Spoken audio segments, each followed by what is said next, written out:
Soujanya, mouse use பண்ணாமல் எப்படிமா கீபோர்ட்லேயே ஒரு டேபிளை கிரியேட் பண்ணுவீங்க நீங்கள்? Plus tab plus tab plus tab லாஸ்ட்டாக ப்ளஸ் கொடுத்து என்டர் கொடுத்தோன்னா நம்மளுக்கு வந்து டேபிள் க்ரியேட் ஆகிடும். டேபிளோட லாஸ்ட்டு செல்லில் கர்சரை வச்சு டேப் கொடுத்தோன்னா நம்மளுக்கு இன்னொரு ரோ வந்து க்ரியேட் ஆகிடும். இன்னொரு மெத்தடு வந்து டேபிளோட லாஸ்ட்டில் கர்சரை வச்சு என்டர் கொடுத்தனால நம்மளுக்கு இன்னொரு ரோ வந்து க்ரியேட் ஆகிடும். இதில் எத்தனை டேப் கொடுக்குறோமோ அத்தனை காலம்ஸ் வந்து நம்மளுக்கு கிடைக்கும்.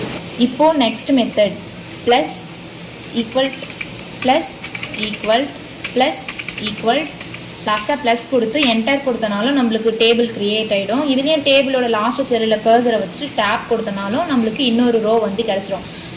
இதில் எவ்வளோ ஈக்குவல் கொடுக்குறோமோ அதுக்கேற்ற மாதிரி காலத்தோட வித்து சைஸ் வந்து நம்மளுக்கு இன்க்ரீஸ் ஆகி வரும்.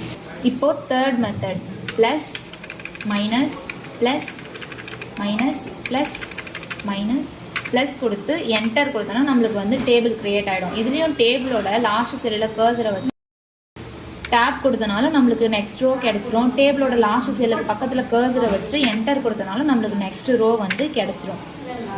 இதில் எத்தனை மைனஸ் கொடுக்குறோமோ அதுக்கேற்ற மாதிரி வித் சைஸ் இன்க்ரீஸ் ஆகி நம்மளுக்கு கிடைக்கும். தேங்க்யூ.